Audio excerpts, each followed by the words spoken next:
शुभानुपस्सिं विहरन्तम् इन्द्रियेषु वसन्वुतम् भोजनग्नीयमत्तज्जुं कुसितं हीनवीर्यम् तं वेपसहति मारो वातो रुक्कं खदुत्पलम्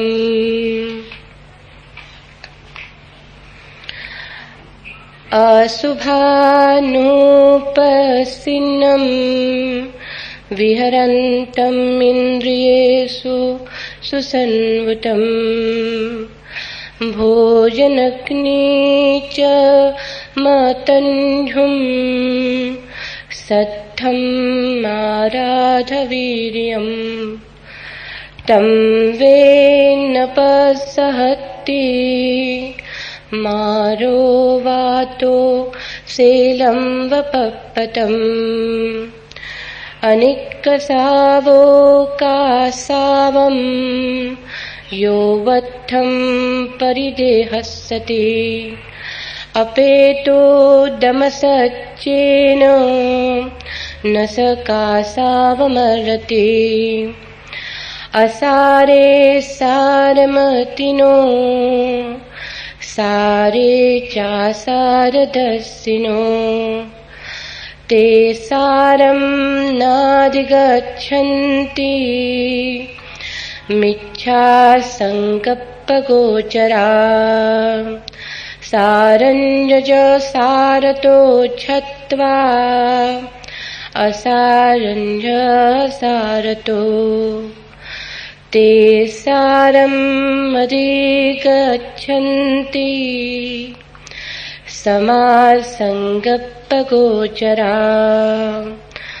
यथा गारं दुच्छन्नं वुट्ठी समतिविञ्जति एवम् अभावितं चित्तं रागो समतिविञ्जति यथा गारं सुच्छन्नं वुट्ठी न समविञ्जति एवं सुभावितं चित्तं रागो न समतिविञ्जति।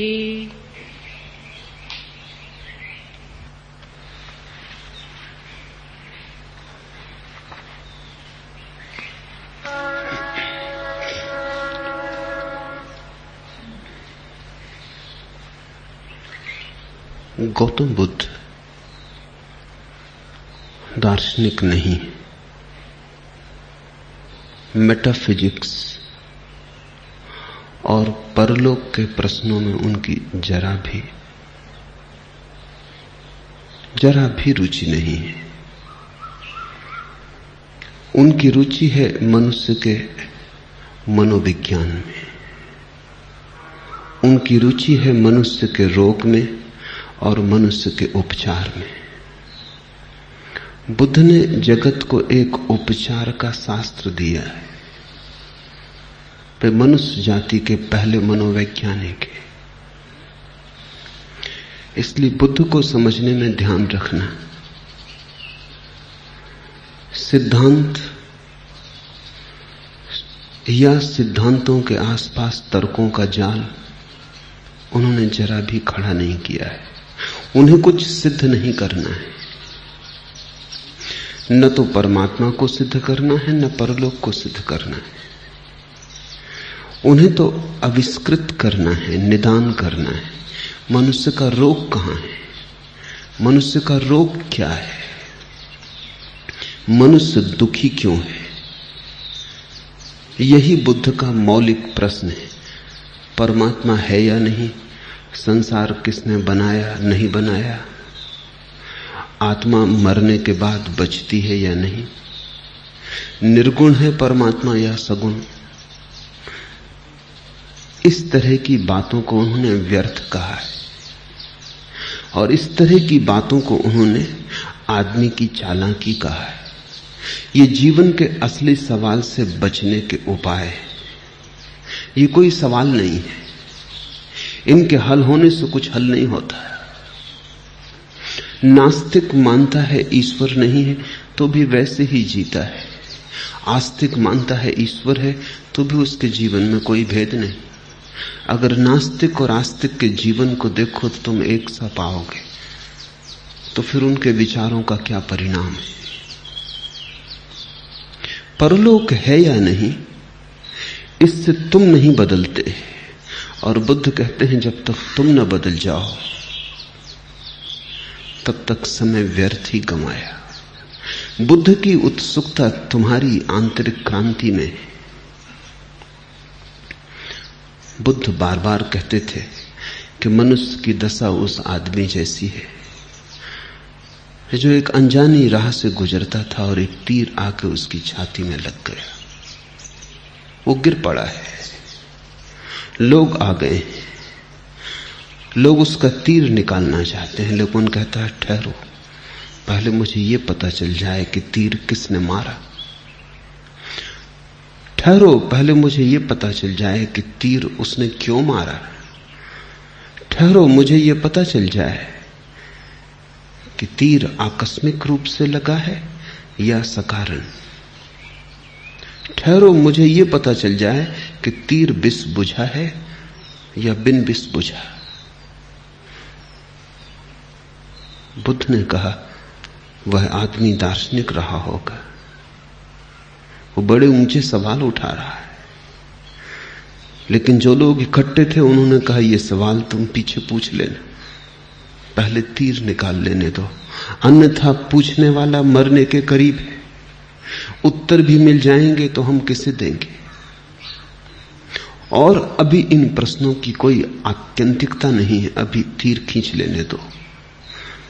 तीर छाती में लगा है, खतरा है, तुम ज्यादा देर न बच सकोगे। बुद्ध कहते ऐसी ही दशा में मैं तुम्हें पाता हूं और तुम पूछते हो कि संसार किसने बनाया। पहले इसका पता चल जाए तब करेंगे ध्यान। क्यों बनाया, पहले इसका पता चल जाए तब बदलेंगे जीवन को। क्या कारण है परमात्मा का संसार बनाने में, क्यों ये लीला उसने रची। जब तक इसका पता न चल जाए तब तक हम मंदिर में प्रवेश न करेंगे। बुद्ध कहते हैं जीवन का तीर छाती में चुभा है, पल पल मर रहे हो, किसी भी क्षण डूब जाओगे। ये उत्तर, ये प्रश्न सब व्यर्थ है।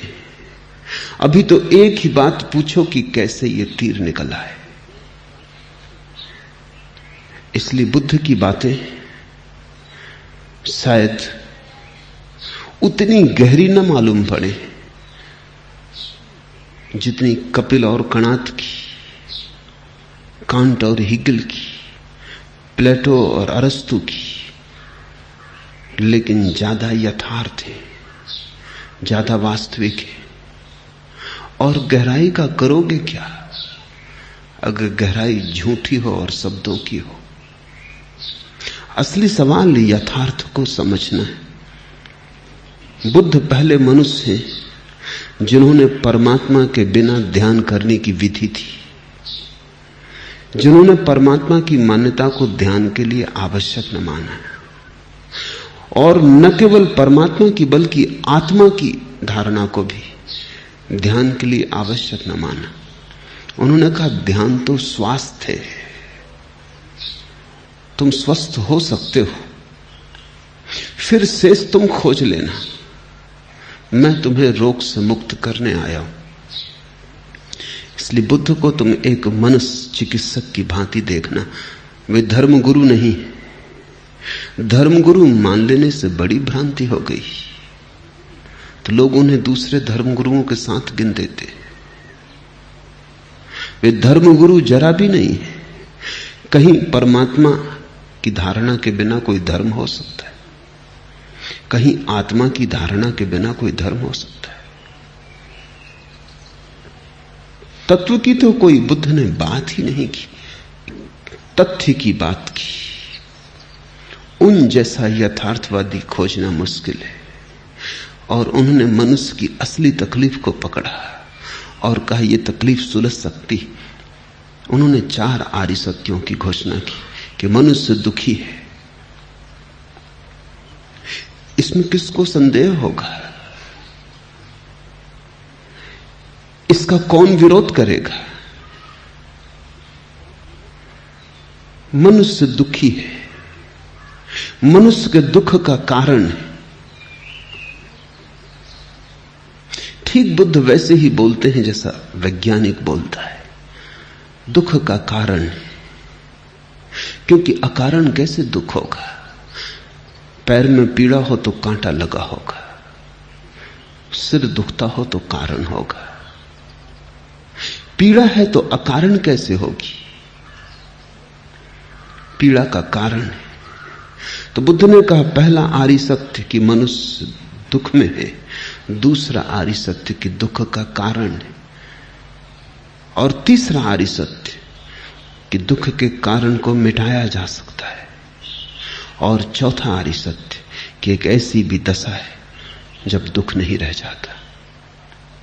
बुद्ध ने यह भी नहीं कहा कि वहां आनंद होगा, क्योंकि वो कहते हैं व्यर्थ की बातों को क्यों करना। इतना ही कहा वहां दुख नहीं होगा। आनंद को तुम समझोगे कैसे? आनंद तुमने जाना नहीं। वो शब्द थोथा है, अर्थहीन है। तुम उसमें जो अर्थ भी डालोगे वो वही होगा जो तुमने जाना है। तुम अपने सुख को ही आनंद समझोगे, उसको थोड़ा बड़ा कर लोगे, करोड़ गुना कर लोगे, लेकिन वो मात्रा का भेद होगा, गुण का ना होगा। और आनंद गुणात्मक रूप से भिन्न है। वो तुम्हारा सुख बिल्कुल नहीं है, वो तुम्हारा दुख भी नहीं है, सुख भी नहीं। तो बुद्ध ने कहा उसकी बात कैसे करें? उसकी बात ही करनी उचित नहीं। इतना ही कहा कि दुख निरोध हो जाएगा। तुमने जिसे दुख की तरह जाना है वो वहां नहीं होगा। बीमारी नहीं होगी। स्वास्थ्य क्या होगा वो तुम स्वयं स्वाद ले लेना और जान लेना। और जिन्होंने भी स्वाद लिया उन्होंने कहा नहीं। गूंगे का गुड़ है। ये जो बुद्ध के वचन हैं उनके मनोविज्ञान की आधारशिलाएं। विषय रस में शुभ देखते हुए विहार करने वाले, इंद्रियों में असंयत, भोजन में मात्रा न जानने वाले, आलसी और अनुद्यमी पुरुष को मार वैसे ही गिरा देता है जैसे आंधी दुर्बल वृक्ष को।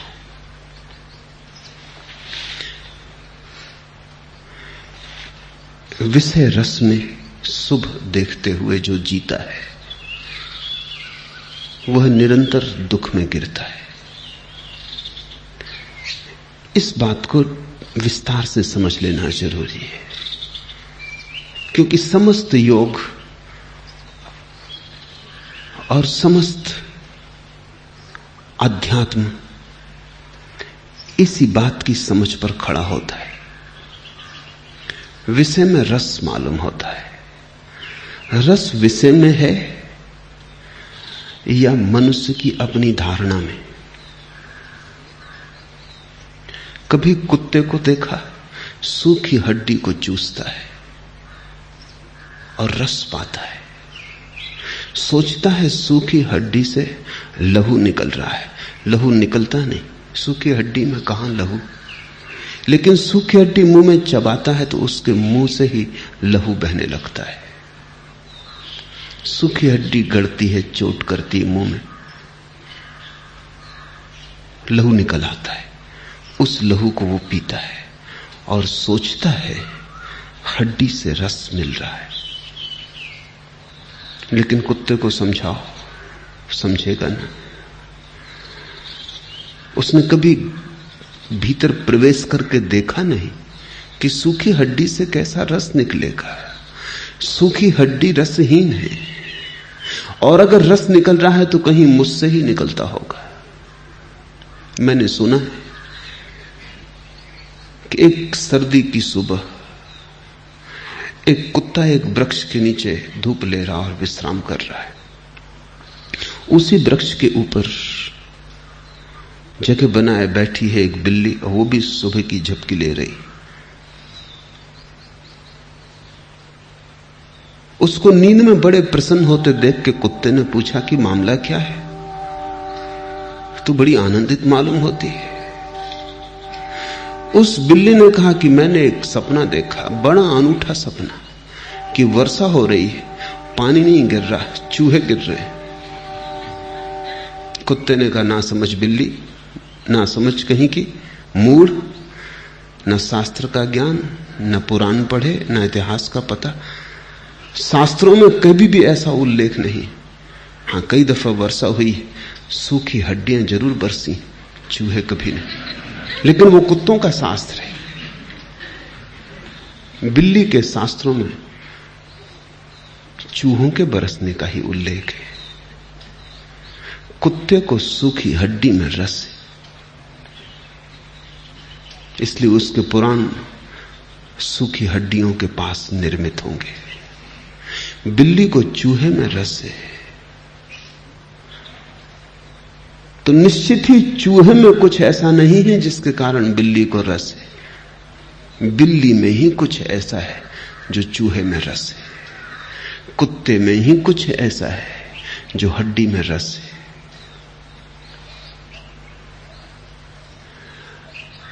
हमारी वृत्ति में कहीं रस का कारण है, विषय वस्तु में नहीं। ये पहला विश्लेषण। मैं पढ़ रहा था, दूसरे महायुद्ध में एक घटना घटी। बर्मा के जंगलों में सिपाहियों का एक जत्था, सैनिकों का एक जत्था जूझ रहा है युद्ध में। महीनों हो गए, उन युवकों ने स्त्री की शक्ल नहीं देखी। और एक दिन दोपहर को एक तोता उड़ा, जोर से कहता हुआ कि बड़ी सुंदर युवती है, अत्यंत सुंदर युवती है। सैनिकों ने अपनी बंदूकें रख दी। बहुत दिन हुए स्त्री नहीं देखी, और तोता कह रहा है तो वो सब तोते का पीछा करते हुए भागे कि कहां जा रहा है। और जब वो पहुंचे परेशान झाड़ियों को पार करके, तो वहां कोई स्त्री न थी, एक मादा तोता जिसकी वो तोता खबर कर रहा था। उन्होंने अपना सिर पीट लिया कि कहां इस नासमझ की बातों में पड़े। लेकिन तोते का रस मादा तोते में है। तुम्हें कोई रस नहीं मालूम होता मादा तोते में। मादा तोते में कोई रस है भी नहीं, वो तो नर तोते की धारणा में। पुरुष को स्त्री में रस मालूम होता है, स्त्री को पुरुष में रस मालूम होता है। वो रस बाहर नहीं, वो तुम्हारी भाव दशा में, वो तुम में है। बुखार के बाद स्वादिष्ट से स्वादिष्ट भोजन में स्वाद नहीं मालूम होता। तुम्हारी जीभ ही बदल गई है। तुम्हारे जीभ में स्वाद लेने की जो क्षमता है वही नहीं रही है। भोजन में थोड़ी स्वाद होता है, स्वाद तुम्हारी जीभ की क्षमता है। जब तुम स्वस्थ होते हो स्वाद होता है, जब अस्वस्थ होते हो स्वाद खो जाता है। जीवन का जो रस है वो वस्तु में और विषय में नहीं है, वो स्वयं तुम में है। और जब तक तुम उसे विषय में देखोगे तब तक तुम गलत मार्ग पर भटकते रहोगे, क्योंकि तुम विषय का पीछा करोगे। जब तुम देखोगे कि वो रस मुझ में ही है, वो मैंने ही डाला है वस्तु में, वो मैंने ही प्रक्षेपित किया है, वो रस मैंने ही आरोपित किया है, उसी दिन तुम्हारे जीवन में क्रांति शुरू हो जाएगी। तब रस को खोजना हो तो अपने भीतर गहरे जाओ। अब बाहर जाने की कोई जरूरत ना रही। दुनिया में दो ही तरह की यात्राएं हैं, एक बाहर की यात्रा है।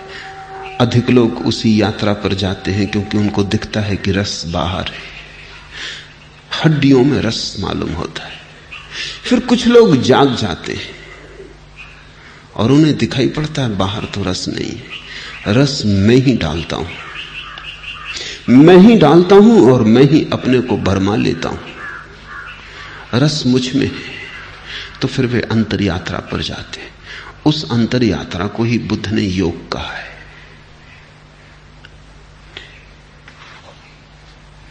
विषय रस में शुभ देखते हुए विहार करने वाले इंद्रियों में असंयत, और जब तुम विषय रस में देखोगे रस, विषय में देखोगे रस, तब तुम्हारी इंद्रियां अपने आप असंयत हो जाएंगी, क्योंकि मन चाहता है भोग लो, जितना ज्यादा भोग सको, कुछ चूक ना जाए। समय भागा जाता है, जीवन चुका जाता है, मौत करीब आती चली जाती है, कुछ छूट ना जाए, कुछ ऐसा न रह जाए कि मन में पछतावा रहे कि भोग ना पाए। तो भोग लो, ज्यादा से ज्यादा भोग लो। उस ज्यादा की दौड़ से असंयम पैदा होता है। आंख थक जाती है तो भी तुम रूप को देखे चले जाते हो। जीभ थक जाती है तो भी तुम भोजन किए चले जाते हो। पेट और लेने को तैयार नहीं है, फिर भी तुम भरे चले जाते हो। तब रस तो दूर रहा, विरस पैदा होता है। ज्यादा खाने से कोई आनंदित नहीं होता, पीड़ित होता है।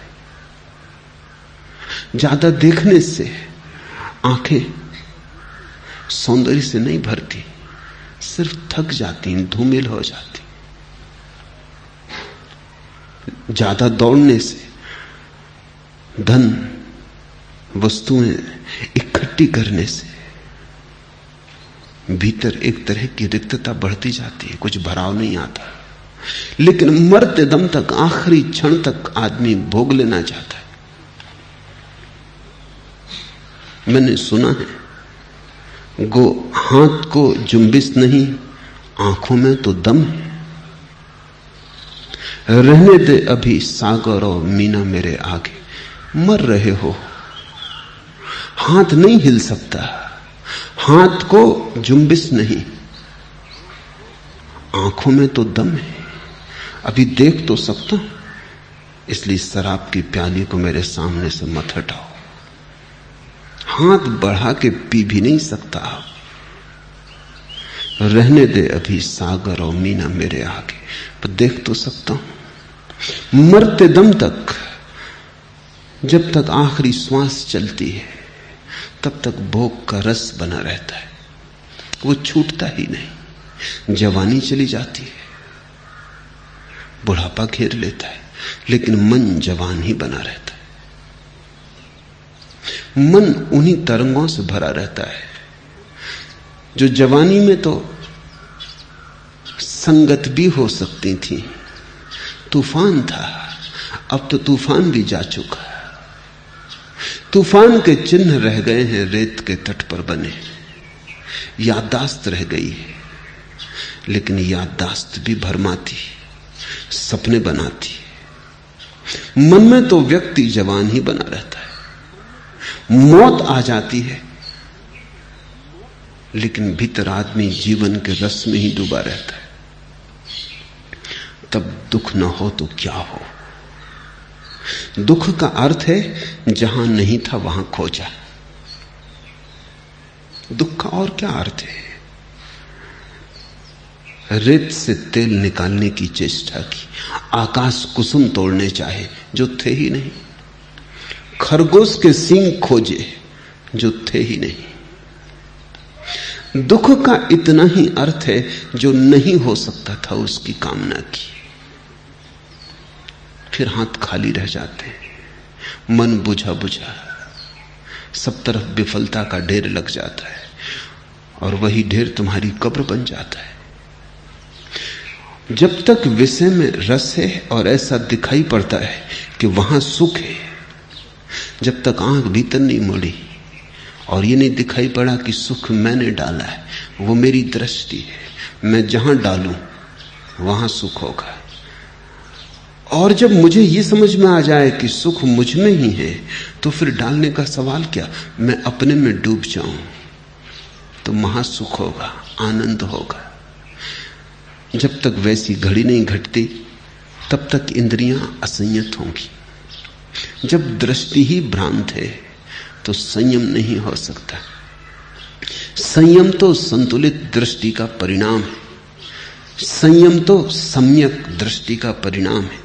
सम्यक का अर्थ है जहां है वहां दिखाई पड़े, जहां नहीं है वहां दिखाई ना पड़े।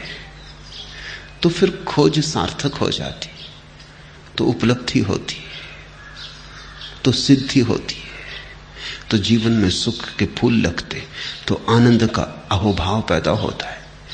विषय रस में सुख देखते हुए विहार करने वाले, इंद्रियों में असंयत, भोजन में मात्रा न जानने वाले,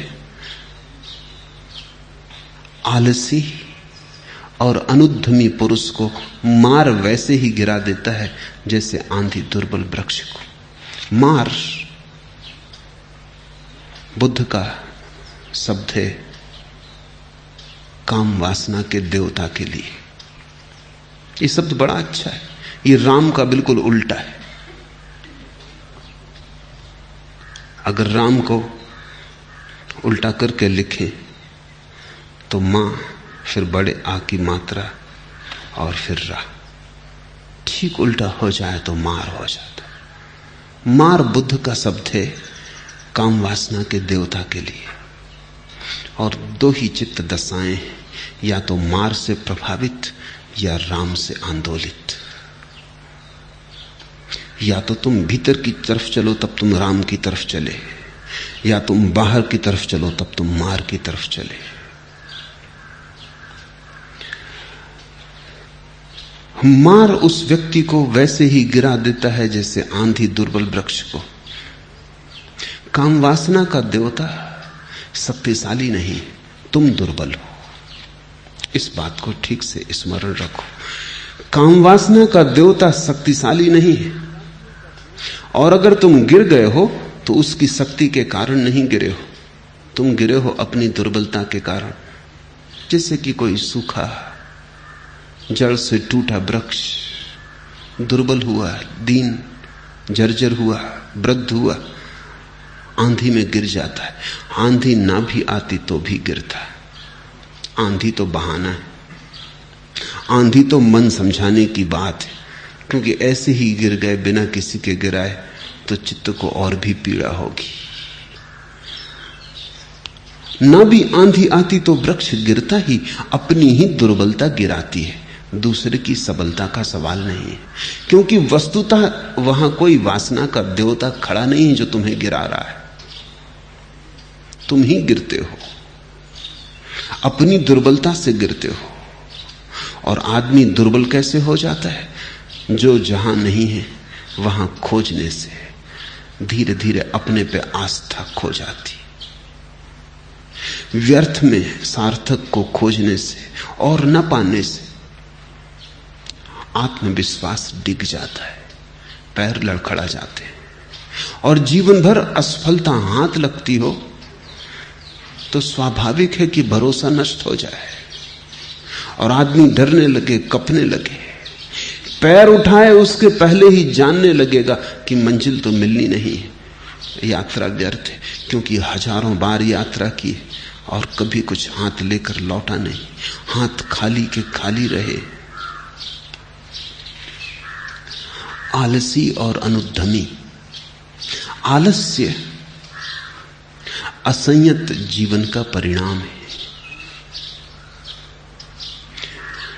जितना ही इंद्रियां असंयत होंगी और जितना ही वस्तुओं में, विषयों में रस होगा, उतना ही स्वभावता आलस्य पैदा होगा।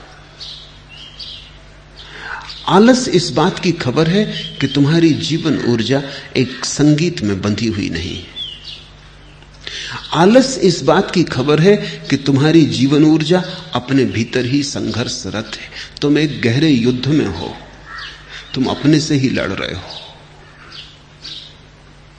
अपना ही घात कर रहे हो। उद्यम बुद्ध उसी को कहते हैं जब तुम्हारी जीवन ऊर्जा एक संगीत में प्रवाहित होती, तुम्हारे सब स्वर एक लय में बद्ध हो जाते, तुम एक पूंजीभूत शक्ति हो जाते हो। तब तुम्हारे भीतर बड़ी ताजगी है, बड़े जीवन का उद्दाम वेग है। तब तुम्हारे भीतर जीवन की चुनौती लेने का सामर्थ्य है। तब तुम जीवंत हो। अन्यथा मरने के पहले ही लोग मर जाते। मौत तो बहुत बाद में मारती है, तुम्हारी नासमझी बहुत पहले ही मार डालती है।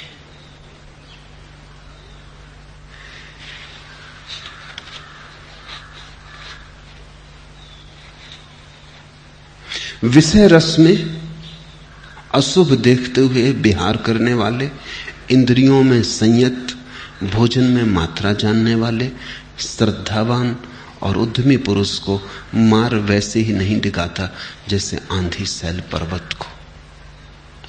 आंधी आती है, जाती है, कोई हिमालय उससे डिगता नहीं। पर तुम्हारे भीतर हिमालय की शांत संयत दशा होनी चाहिए। हिमालय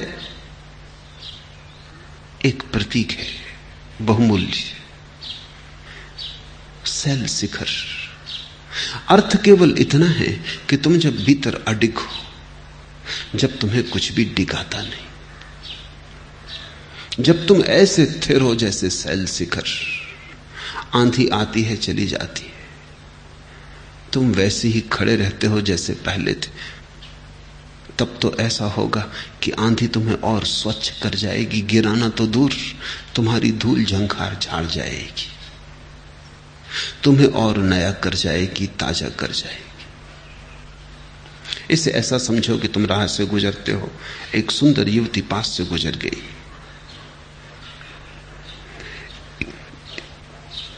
इस सुंदर युवती में जीवन की एक धारा, एक तरंग तुम्हारे पास से गुजरी।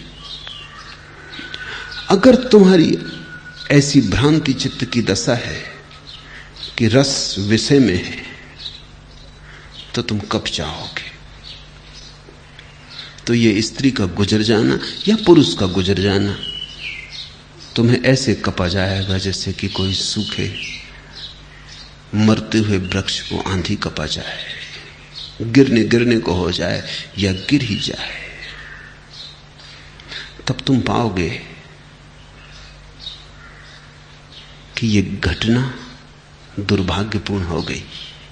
लेकिन अगर तुम संयत हो, अगर तुम शांत हो, अगर तुम मौन हो और अडिग हो, अगर ध्यान की तुम्हारे जीवन में थोड़ी सी भी किरण उतरी, अगर तुमने थोड़ा सा भी जाना है कि चैतन्य का शांत हो जाना क्या है, तुमने अगर अपने भीतर बैठने और खड़े होने की कला थोड़ी सी भी सीखी है, और उस घड़ी में जब एक सुंदर युवती पास से निकली या एक सुंदर युवक पास से निकला, अगर तुम अपने भीतर ध्यान में खड़े रहे, तो तुम पाओगे कि उस स्त्री का सौंदर्य, वो जीवन की धारा तुम्हें निखार गई, तुम्हें ताजा कर गई, तुम्हें प्रफुल्लित कर गई। जैसे आंधी निकल गई हो और वृक्ष पर जमी हुई धूल वर्षों की झड़ गई हो, वृक्ष और ताजा हो गया। जीवन को देखने के ढंग पर सब कुछ निर्भर है। अगर तुम्हारे देखने का ढंग गलत है, तो जीवन तुम्हारे साथ जो भी करेगा वो गलत होगा। तुम्हारा देखने का ढंग सही है तो जीवन तो यही है, कोई और दूसरा जीवन नहीं है। लेकिन तब तुम्हारे साथ जो भी होगा वही ठीक होगा। बुद्ध भी इसी पृथ्वी से गुजरते हैं, तुम भी इसी पृथ्वी से गुजरते हो। यही चांद तारे हैं, यही आकाश है, यही फूल है। लेकिन एक के जीवन में रोज पवित्रता बढ़ती चली जाती, एक रोज रोज निर्दोष होता चला जाता है, निखरता चला जाता है, और दूसरा रोज रोज दबता चला जाता है, बोझिल होता जाता है, धूल से भरता जाता है, अपवित्र होता जाता है, गंदा होता जाता है। मृत्यु जब बुद्ध को लेने आएगी तो वहां तो पाएगी मंदिर की पवित्रता, वहां तो पाएगी मंदिर की धूप, मंदिर के फूल, वहां तो पाएगी एक कुंवारापन जिसको कुछ भी विकृत न कर पाया। जैसा कबीर ने कहा है, ज्यों की त्यों धर दीनी चदरिया। तो बुद्ध तो चादर को वैसा का वैसा रख देंगे। मुझे तो लगता है कबीर ने जो कहा वो थोड़ा अंडर स्टेटमेंट है। वह अतिशयोक्ति तो है ही नहीं, सत्य को भी बहुत धीमे स्वर में कहा है कि मेरी दृष्टि ऐसी है कि जब बुद्ध चादर को लौटाएंगे तो वो और भी पवित्र होगी, उससे भी ज्यादा पवित्र होगी जैसी उन्होंने पाई थी। होनी ही चाहिए, क्योंकि जैसे अपवित्रता बढ़ती है और विकासमान है, वैसे ही पवित्रता भी बढ़ती है और विकासमान है। जो पवित्रता बुद्ध को बीज की तरह मिली थी, बुद्ध उसे एक बड़े वृक्ष की तरह लौटाएंगे। जीसस एक कहानी कहते थे कि एक बाप चिंतित था, 3 उसके बेटे थे और बड़ा उसके पास धन, बड़ी समृद्धि थी। कुछ तय न कर पाता था किस बेटे को मालिक बनाए। तो उसने एक तरकीब की। उसने 3 बेटों को बुलाया और 3 बेटों को समान मात्रा में फूलों के बीज दिए और कहा कि मैं तीर्थ यात्रा को जा रहा हूं, इनको तुम संभाल के रखना। जब मैं वापस आऊं तो मुझे वापस लौटा देना, और ध्यान रहे इस पे बहुत कुछ निर्भर है, इसलिए लापरवाही मत करना। ये बीज ही नहीं है तुम्हारा भविष्य। बाप 3 वर्ष बाद वापस लौटा। बड़े बेटे ने सोचा कि इन बीज को कहां संभाल कर रखेंगे, सड़ जाएंगे, और कुछ कंबड़ हो गए, झंझट होगी, और बाप कह गया तुम्हारा भविष्य। तो उसने सोचा यही उचित होगा कि इनको बाजार में बेच दिया जाए। पैसे को संभाल के रखना आसान होगा, फिर जब बाप लौटेगा फिर बाजार से खरीद के बीज उसको लौटा देंगे। ये बात ठीक गणित की थी। दूसरे बेटे ने सोचा कि कैसे संभाला जाए, बीज कहीं खो न जाए, कुछ कमी ना हो जाए, सड़ न जाए, कुछ गड़बड़ न हो जाए, और फिर जो बीज दिए हैं कहीं बाप उन्हीं की जिद ना करे, तो बेचना तो उचित नहीं है। और जब उसने कहा भविष्य इन पर निर्भर है, तो उसने एक तिजोरी में सब बीजों को बंद करके ताला लगा के चाबी संभाल के रख ली। तीसरे बेटे ने बीजों को जाके बो दिया बगीचे में, क्योंकि बीज कहीं तिजोरी में संभाले जाते हैं, और बाप ने जो अमानत दी है वो कोई बाजार में बेचने की बात है। फिर खरीद के भी लौटा देंगे तो वे वही बीज तो ना होंगे, और बीज तो विकासमान है, उसको संभाल के रखने में तो या तो वो सड़ेगा, खराब होगा, और एक बीज तो करोड़ बीज हो सकता है। जब पिता लौटेंगे तब तक और बहुत बीज लग जाएंगे। 3 वर्ष बाद जब पिता लौटा तो उसने बड़े बेटे को कहा, वो भागा बाजार की तरफ। उसने कहा रुकिए अभी लाता हूं।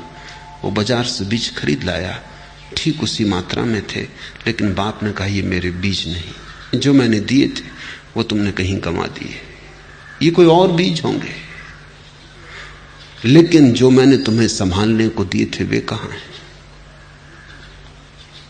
दूसरे बेटे को कहा, उसने तिजोरी सामने ला के खोल दी, वहां से सिर्फ दुर्गंध उठी, क्योंकि सब बीज सड़ गए थे, राख थी वहां। अब बाप ने कहा मैंने तुम्हें बीज दिए थे और तुम राख लौटाते हो।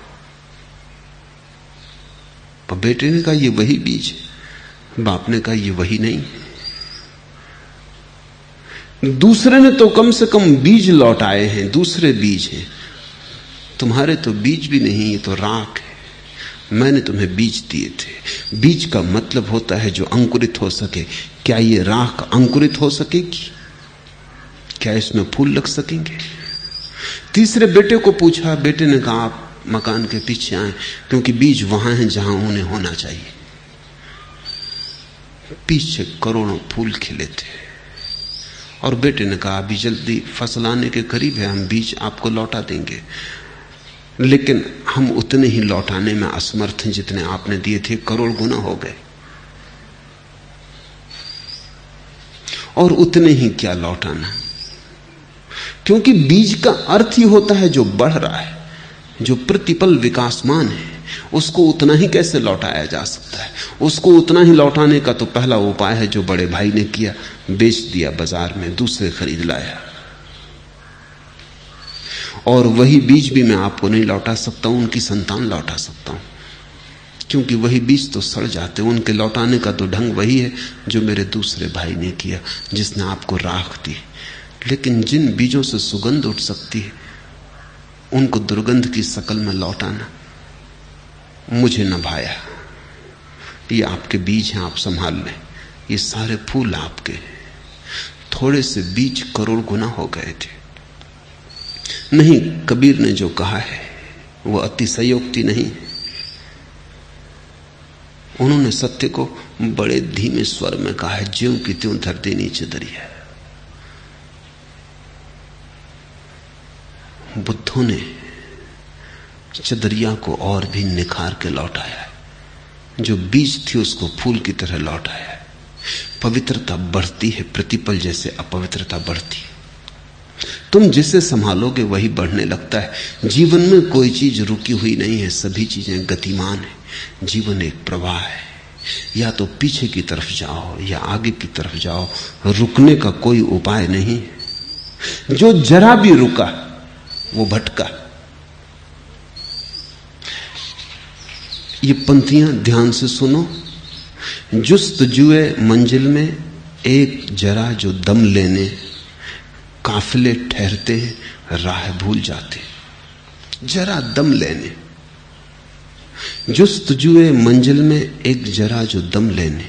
इस जिंदगी की राह पर, यात्रा पर जरा दम लेने को भी जो ठहरते हैं, काफिले ठहरते हैं राह भूल जाते। जो रुका वो भूला, जो जरा ठहरा वो भटका, क्योंकि जो आगे न गया वो पीछे गया। जो बढ़ा नहीं वो गिरा, जो चला नहीं वो पीछे सरका। क्योंकि जीवन गति है, यहां ठहराव नहीं है। एडिंगटन का बहुत प्रसिद्ध वचन है कि मनुष्य की भाषा में रेस्ट शब्द, ठहराव, सबसे झूठा शब्द है, क्योंकि ऐसी कोई घटना कहीं नहीं, कोई चीज ठहरी हुई नहीं। तुम यहां बैठे हो, ठहरे हुए नहीं हो। तुम लगते हो बैठे हो, चल रहे हो, प्रतिपल बढ़ रहे हो। रात सो रहे हो तब भी ठहरे हुए नहीं हो। बिस्तर पर भी हजारों प्रक्रियाएं चल रही।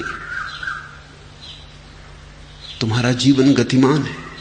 रात भी नदी बह रही है, सुबह भी नदी बह रही है, दिन भी नदी बह रही है। अंधेरा हो कि उजेला, आकाश में बादल घिरे हो कि आकाश खुला हो, नदी बह रही। वैज्ञानिक कहते हैं कि रात सोते समय भी तुम्हारा मस्तिष्क पूरा काम कर रहा है, सीना पूरा काम कर रहा है, श्वास चल रही है, शरीर में खून शुद्ध किया जा रहा है, भोजन पचाया जा रहा है। तुम बूढ़े हो रहे हो, जवान हो रहे हो, कुछ घट रहा है। रुकाव जैसी कोई चीज नहीं। पत्थर भी ठहरा हुआ नहीं, क्योंकि पत्थर भी रेत होने के रास्ते पर आगे बढ़ा जा रहा है। आज पत्थर है, कल रेत हो जाएगा। कुछ भी ठहरा हुआ नहीं। ठहराव झूठ है, ठहराव भ्रांति है, गति सत्य है। बुद्ध ने तो गति को इतने आत्यंतिक ऊंचाई पर उठाया कि बुद्ध ने कहा कि जहां भी तुम्हें कोई चीज ठहरी हुई मालूम पड़े वहीं समझ लेना झूठ है। इसलिए बुद्ध ने परमात्मा शब्द का उपयोग नहीं किया, क्योंकि परमात्मा शब्द में ही ठहराव मालूम होता है। परमात्मा का मतलब है जो हो चुका और अब नहीं हो सकता, जिसमें कोई गति नहीं। परमात्मा में गति कैसे होगी? क्योंकि गति तो अपूर्ण में होती है, पूर्ण में कैसी गति? वो तो है ही वही जो होना चाहिए, अब उसमें कुछ और हो नहीं सकता। परमात्मा बूढ़ा नहीं हो रहा, ज्यादा ज्ञानी नहीं हो रहा, अज्ञानी नहीं हो रहा, पवित्र नहीं हो रहा, अपवित्र नहीं हो रहा। बुद्ध ने कहा ऐसी कोई चीज है ही नहीं। बुद्ध ने कहा है शब्द झूठ है, होना शब्द सत्य है। जब तुम कहते हो पहाड़ है तो बुद्ध कहते हैं ऐसा मत कहो पहाड़ है, ऐसा कहो पहाड़ हो रहा है। बुद्ध के प्रभाव में जो भाषाएं विकसित हुई, जैसे बर्मी, जो कि बुद्ध धर्म के पहुंचने के बाद भाषा बनी, तो वहां है जैसा कोई शब्द नहीं है बर्मी भाषा में। जब पहली दफा बाइबल का अनुवाद किया बर्मी भाषा में तो बड़ी कठिनाई आई। गॉड इज, इसको कैसे अनुवाद करो? ईश्वर है, इसके लिए कोई ठीक ठीक रूपांतर बर्मी भाषा में नहीं होता। और जब रूपांतर करो तो उसका मतलब होता है गॉड इज बिकमिंग, ईश्वर हो रहा है। क्योंकि वो बुद्ध के प्रभाव में भाषा बनी है। बुद्ध ने कहा हर चीज हो रही।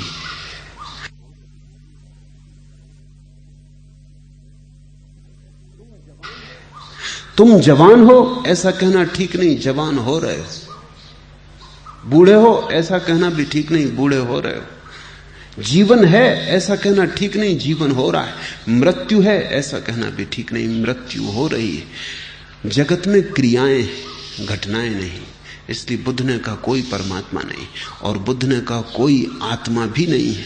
क्योंकि ये तो थिर चीजें मालूम पड़ती हैं। आत्मा जैसे कोई ठहरा हुआ पत्थर भीतर रखा है।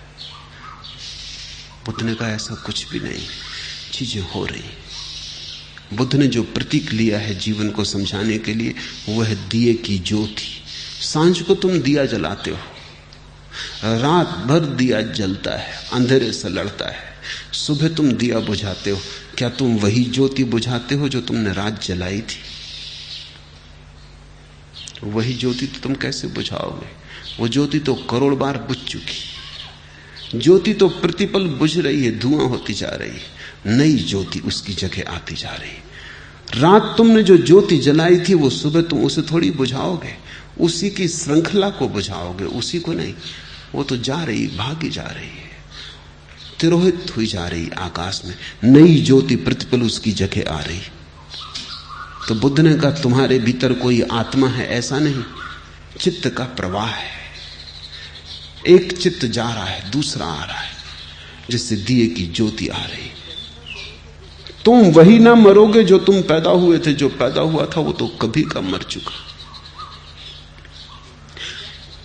जो मरेगा वो उसी संतति में होगा, उसी श्रृंखला में होगा, लेकिन वही नहीं।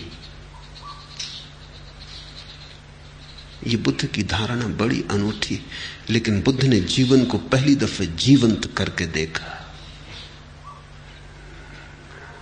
और जीवन को क्रिया में देखा, गति में देखा।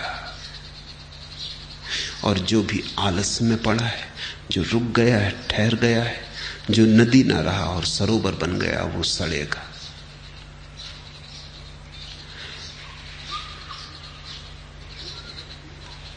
विषय रस में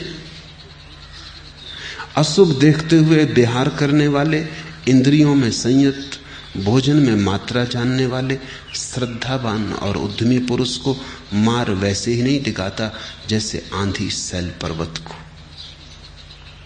तुम्हारी निर्बलता और दुर्बलता का सवाल है।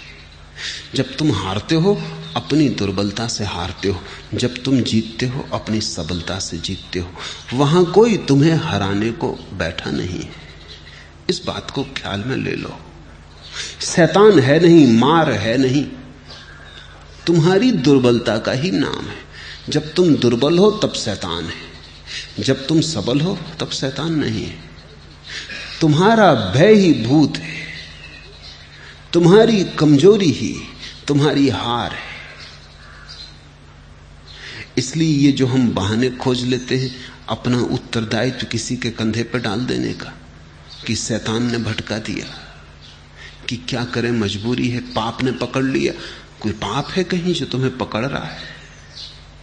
तुमने भला पाप को पकड़ा हो, पाप तुम्हें कैसे पकड़ेगा?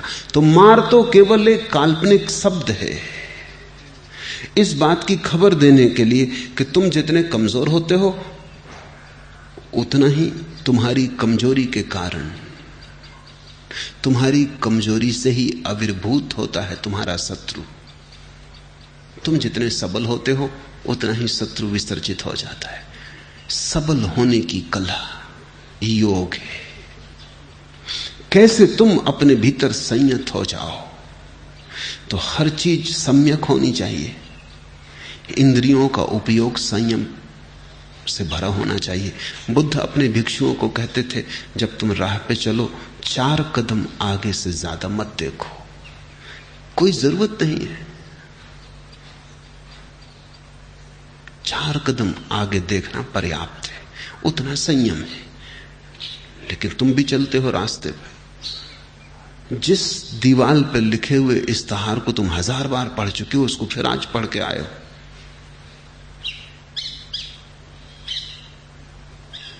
वो चाहे हिम कल्याण तेल हो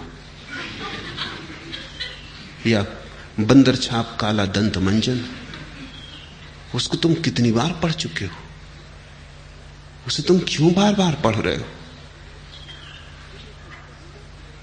तुम उसे पढ़ो ना बुद्ध की तरह। अगर तुम 4 कदम नीचे चलो तो दीवारें अपने आप साफ हो जाएं, लोग लिखना बंद कर दें। तुम पढ़ते हो इसलिए वो लिखते। तुम जब तक पढ़ते रहोगे तब तक वो लिखते रहेंगे, क्योंकि बार बार पढ़कर तुम्हारे मन में एक सम्मोहन पैदा होता है। बंदर छाप काला दंत मंजन, बंदर छाप काला दंत मंजन। जब तुम दुकान पर दंत मंजन खरीदने जाओगे, तुम्हें याद ही ना पड़ेगा तुम्हारे मुंह से कब निकल गया बंदर छाप काला दंत मंजन। तुम सोचते हो, सोच विचार के खरीद रहे हो। वो बार बार की पुनरुक्ति ने तुम्हें सम्मोहित किया, बार बार की पुनरुक्ति ने तुम्हारे मन पर संस्कार छोड़ दिए, तुम उन्हीं को दोहराए चले जा रहे हो। इसलिए तो विज्ञान का इतना, विज्ञापन का इतना भारी उपयोग है। लोग चीजें बाद में बनाते हैं, विज्ञापन पहले चला देते। अमेरिका में तो 2-3 साल बाद प्रोडक्शन शुरू होगा, उसी चीज का उत्पत्ति शुरू होगी। 3 साल पहले विज्ञापन शुरू हो जाता है, क्योंकि बाजार पहले बनाना पड़ता है, मांग पहले पैदा करनी पड़ती है।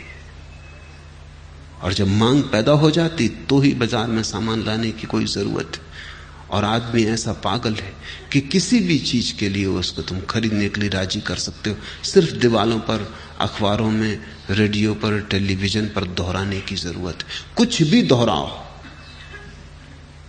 आदमी तैयार हो जाएगा खरीदने को, क्योंकि उसे लगेगा कि पता नहीं कौन सा सुख में चूका जा रहा हूं जो इस चीज से मिलने वाला है। सुख की भ्रांति दो, सुख की आशा बंधाओ, और कोई भी चीज बेची जा सकती है। आदमी से ज्यादा मूढ़ कोई और दूसरा जानवर पृथ्वी पर नहीं। तुम किसी भैंस को भी राजी नहीं कर सकते, वो अपनी प्रकृति से जीती है, जो घास खाना है वही खाती। तुम कितने विज्ञापन करो, तुम कितने बैंड बाजा बजाओ, वो बिल्कुल फिक्र ना करेगी। लेकिन आदमी तत्क्षण, क्योंकि आदमी अपनी प्रकृति भूल गया है, तो ऐसी चीजें खा रहा है जिनमें कोई भी पौष्टिकता नहीं है, लेकिन विज्ञापन चला रहा है उन चीजों को, तो वो खाएगा। धीरे धीरे सभी चीजें अपनी पौष्टिकता खोती जा रही, क्योंकि ये सवाल ही नहीं है कि उनमें जीवनदायी तत्व होने चाहिए, रंग अच्छा होना चाहिए, गंध अच्छी होनी चाहिए। अब रंग और गंध से कोई पौष्टिकता का संबंध नहीं। रंग और गंध तो ऊपर से डाली जा सकती हैं, डाली जा रही हैं। भोजन रंगीन दिखना चाहिए, सुगंध अच्छी आनी चाहिए, फिर उससे खून बनता है या नहीं ये सवाल नहीं है, फिर उससे हड्डी बनती है या नहीं ये सवाल नहीं है। तुम किसी जानवर को धोखा नहीं दे सकते, वो जानता है कि क्या उसके जीवन में उपयोगी। लेकिन आदमी को धोखा दिया जा सकता है, दिया जा रहा है। हर चीज के लिए तुम उसे राजी कर सकते हो, ठीक विज्ञापन की जरूरत है। बुद्ध कहते थे 4 कदम से आगे देखना ही मत, क्योंकि उतना चलने के लिए पर्याप्त है। इसको वो संयम कहते। बुद्ध कहते जो सुनने योग्य नहीं है उसे सुनना मत, जो छूने योग्य नहीं है उसे छूना मत। जितना जीवन में जरूरी है, आवश्यक है, उससे पार मत जाना। और तुम अचानक पाओगे तुम्हारे जीवन में शांति की वर्षा होने लगी। अशांत तुम इसलिए हो कि जो गैर जरूरी है उसके पीछे पड़े हो। जो मिल जाए तो कुछ ना होगा और न मिले तो प्राण खाया जा रहा है। गैर जरूरी वही है जिसके मिलने से कुछ भी ना मिलेगा, लेकिन जब तक नहीं मिला है तब तक रात की नींद हराम हो गई है, तब तक सो नहीं सकते, शांति से बैठ नहीं सकते, क्योंकि मन में एक ही उथल पुथल चल रही है। कि घर में 2 कार होनी चाहिए। एक कार गरीब आदमी के घर में होती है, 2 कार होनी चाहिए। पहले अमेरिका में वो विज्ञापन करते थे कि कम से कम घर में 1 कार होनी ही चाहिए। अब इतनी कारें तो घरों घरों में हो गई, एक एक कार तो हर घर में। तब उन्होंने दूसरा विज्ञापन शुरू किया कि 1 कार तो गरीब घर में होती। अगर तुम सफल हो तो कम से कम 2 कार घर में होनी चाहिए। अब 2 कार घर में होनी चाहिए, चाहे एक में भी बैठने वाले पर्याप्त ना हो, लेकिन 2 कार घर में होनी ही चाहिए, नहीं तो वो प्रतिष्ठा का सवाल है। अब कार कोई बैठने के लिए नहीं खरीदता अमेरिका में, वो प्रतिष्ठा की बात है, वो प्रेस्टीज, पावर, उससे शक्ति का पता चलता है कि तुम कितने शक्तिशाली हो।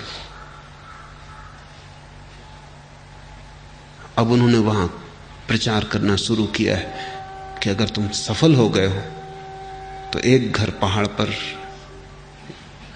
1 घर समुद्र के तट पर और 1 घर शहर में, कम से कम 3 घर तो होने ही चाहिए। आदमी एक ही घर में रह सकता है। तुम्हारे पास कितने कपड़े तुमने इकट्ठे कर रखे, कितने कपड़े तुम एक बार में पहन सकते हो,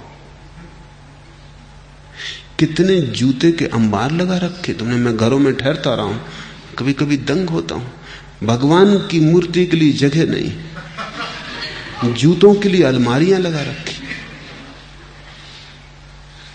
एक जूता तुम पहनते हो, इतने जूते अनिवार्य नहीं है, जरा भी आवश्यक नहीं। व्यर्थ इनको झाड़ना पहुंचना पड़ता है। तुम नाहक चम्हार बन गए हो, सुबह से इनको नाहक पहुंचो, झाड़ो, तैयार करके रखो, एक तुम पहनोगे। लेकिन कोई तुम्हें समझा रहा है कहीं से कि ऐसा होना चाहिए। तुम अगर अपने जीवन की फेहरिस्त बनाओ कि तुमने कितना गैर जरूरी इकट्ठा कर लिया है, तो तुम 90% गैर जरूरी पाओगे।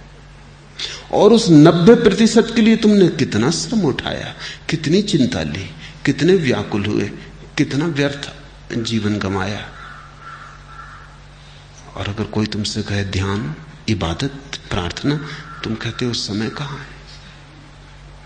समय है नहीं। समय होगा भी कैसे, क्योंकि व्यर्थ के लिए इतना समय दिया जा रहा है। बुद्ध ने कहा है, जिस व्यक्ति को भी यह समझ में आ गया कि विषयों के में रस नहीं है, वो संयत होने लगता है, अपने आप संयत होने लगता है। तब उसका जीवन वासनाग्रस्त नहीं होता, आवश्यकता से निश्चित ही मर्यादित होता है, लेकिन वासना से ग्रस्त नहीं होता। आवश्यकता की सीमा है, वासना की कोई सीमा नहीं। वासना है एक तरह की विक्षिप्तता, आवश्यकता जीवन की जरूरत है। भोजन चाहिए, कपड़ा चाहिए, छप्पर चाहिए, एक आवश्यकता है, उतनी पूरी होनी चाहिए, और हर आदमी उसे पूरी कर लेता है। उसके कारण कोई चिंता नहीं है तुम्हारे भीतर। चिंता तुम्हारे भीतर उन चीजों के कारण है जो आवश्यक नहीं है, उन्हीं का तुम्हें रोग खाए जा रहा है। विषय रस में अशुभ देखते हुए विहार करने वाले, इंद्रियों में संयत, भोजन में मात्रा जानने वाले, श्रद्धावान और उद्यमी पुरुष को मार वैसे ही नहीं डिगाता जैसे आंधी सैल पर्वत को।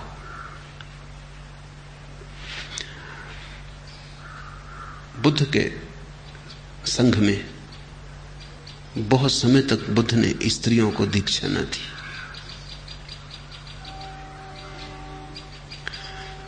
बहुत आग्रह करने पर और एक बड़ी अनूठी महिला कृसा गौतमी के अत्यंत निवेदन करने पर बुद्ध ने स्वीकार किया। लेकिन तब उन्होंने कुछ नियम बनाए। जब वो नियम बनाते थे तो उन्होंने भिक्षुओं से कई सवाल पूछे नियम बनाने के निमित्त, और आनंद ने बहुत से प्रश्न उठाए नियमों के संबंध में, ताकि सब नियम विस्तारपूर्ण हो जाएं। तो आनंद ने पूछा कि कोई भिक्षु अगर किसी स्त्री को मार्ग पर मिले या भिक्षुणी को मार्ग पर मिले तो क्या व्यवहार होना चाहिए?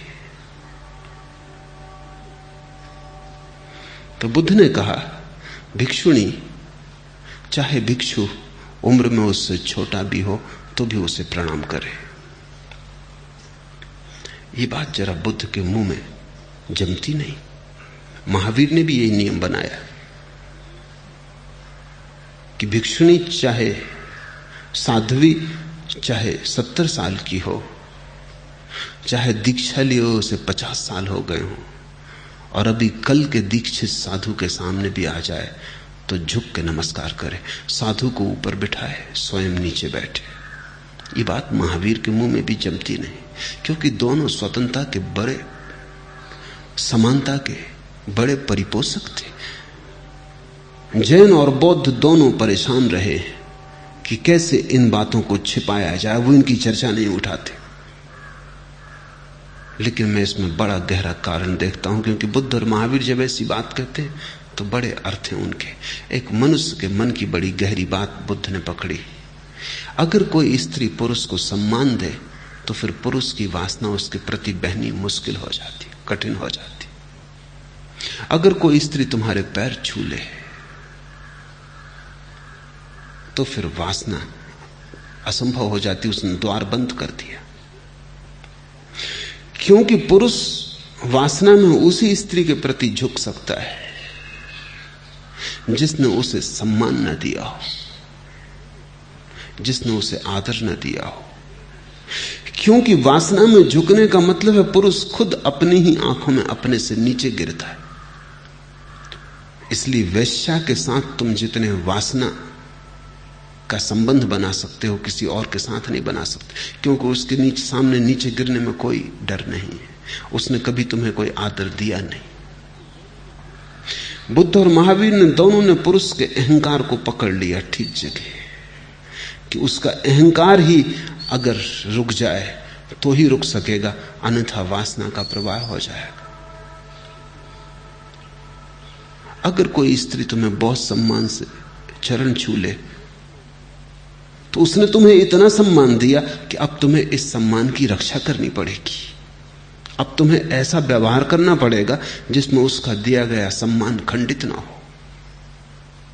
अब तुम वासना के तल पर नीचे न उतर सकोगे। उसने रास्ता रोक दिया। आनंद ने पूछा कि अगर कोई ऐसी घड़ी आ जाए कि स्त्री और पुरुष साथ साथ हों, भिक्षु भिक्षुणी साथ साथ हों, तो एक दूसरे का स्पर्श? तो बुद्ध ने कहा नहीं, पुरुष स्त्री को न छुए, स्त्री पुरुष को न छुए। आनंद ने कहा और अगर कोई ऐसी मजबूरी आ जाए कि भिक्षुणी बीमार हो या भिक्षु बीमार हो और सेवा करनी पड़े? तो बुद्ध ने कहा वैसी दशा में छुए, लेकिन होश रखे।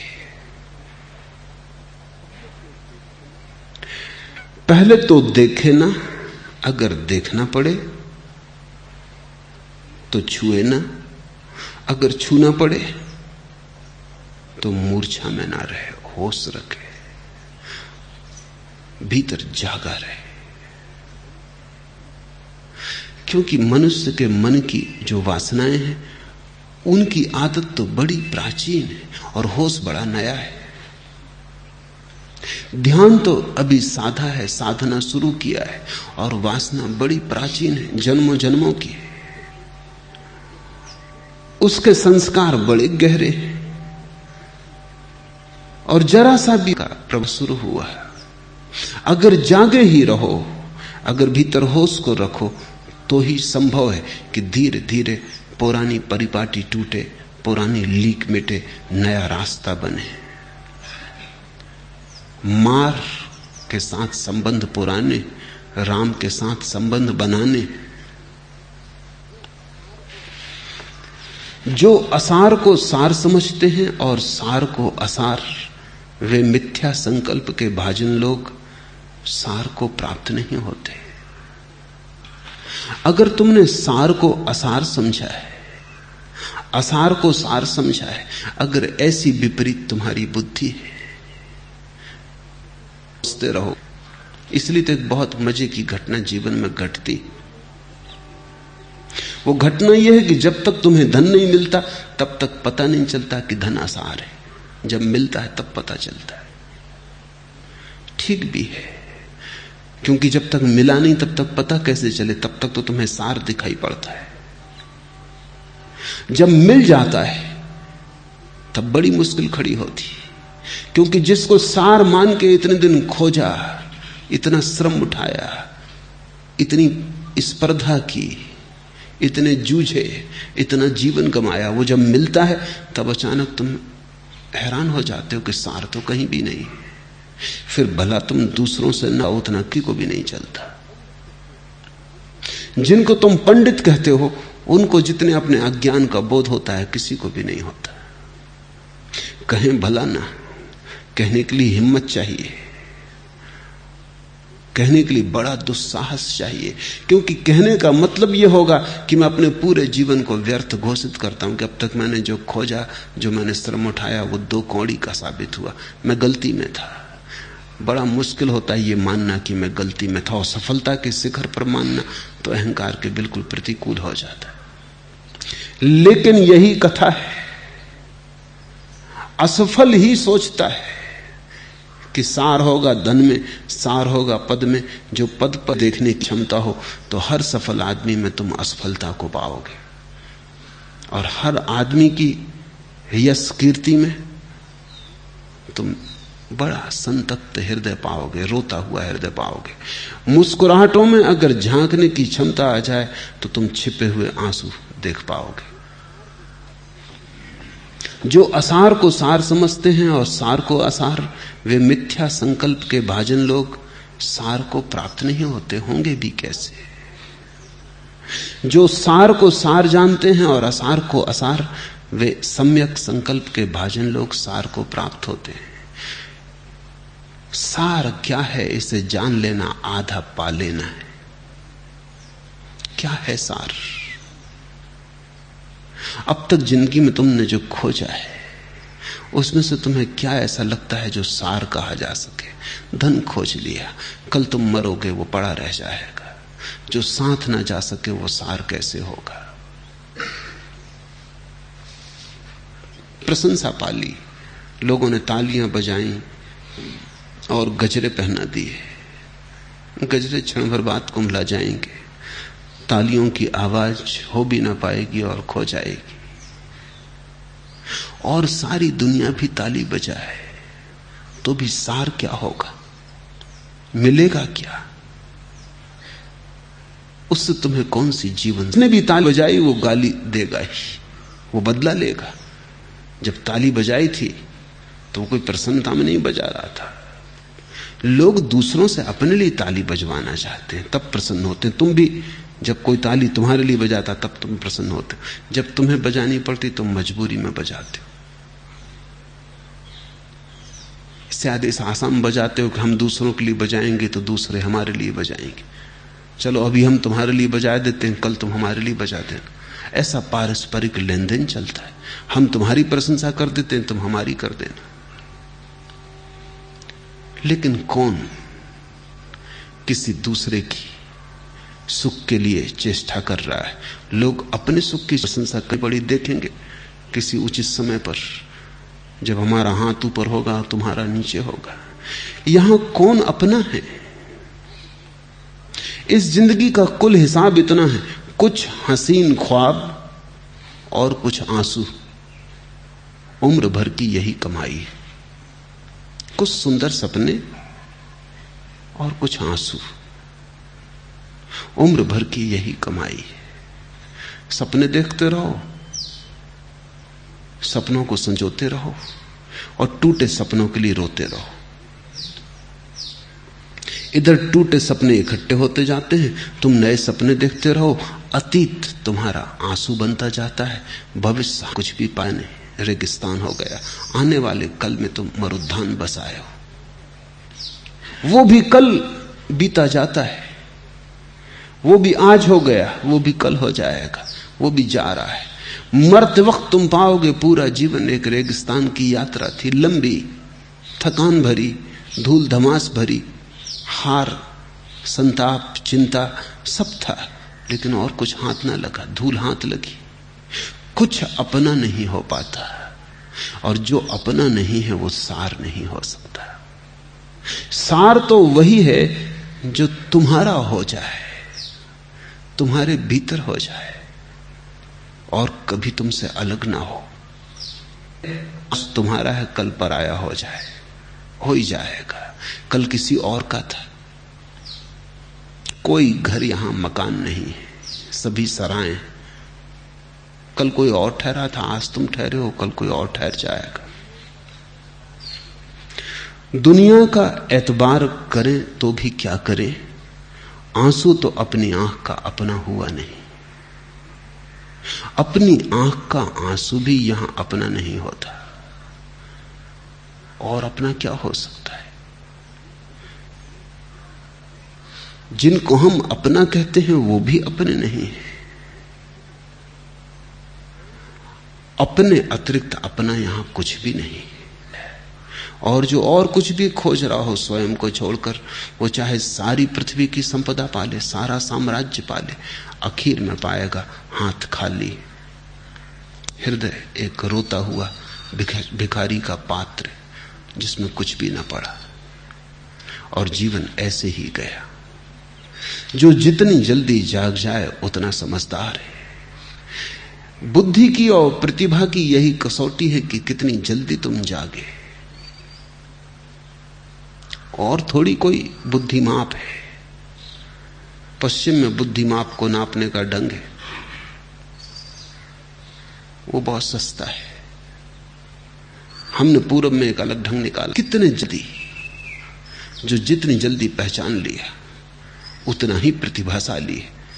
जो मरते दम तक नहीं पहचान पाता, जो आखिरी घड़ी आ जाती है और कहे चला जाता है, गो हाथ को जुम्बिस नहीं, आंखों में तो दम है, रहने दे अभी सागर और मीना मेरे आगे, वो प्रतिभाहीन है, वो मूड है,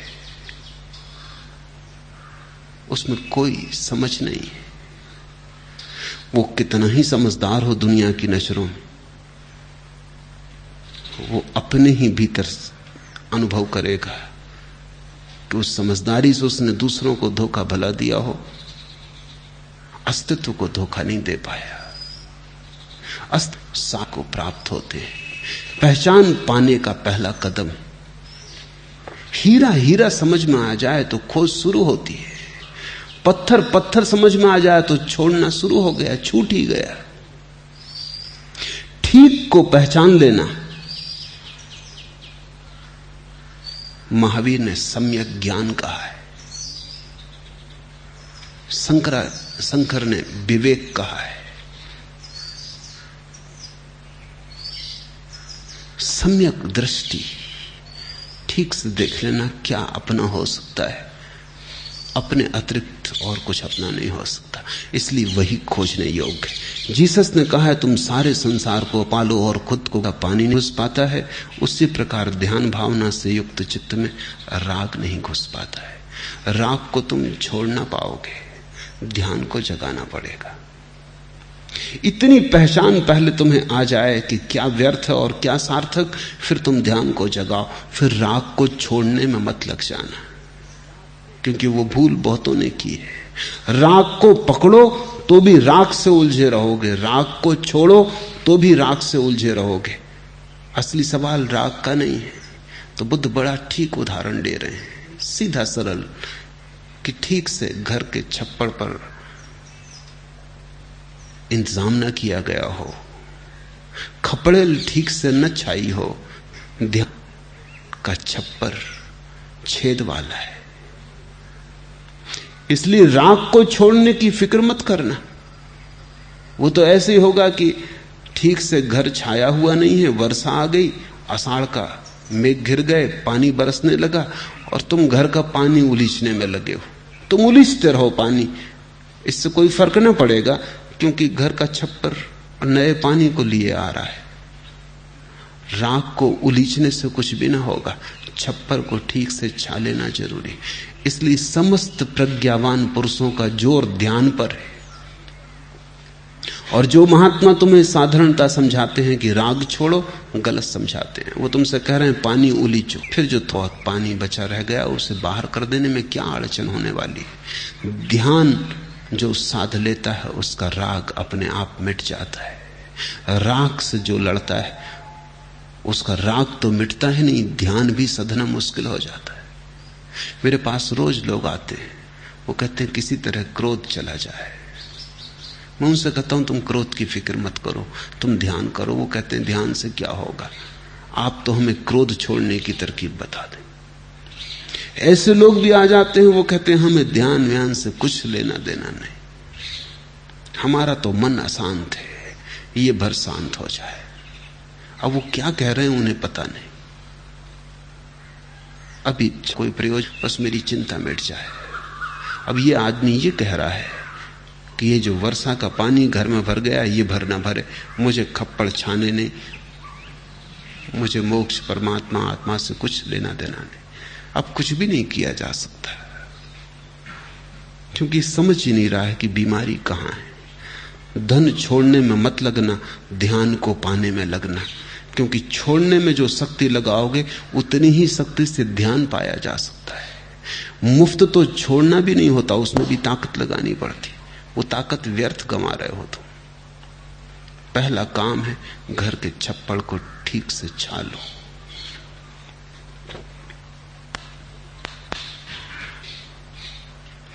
आज इतना ही।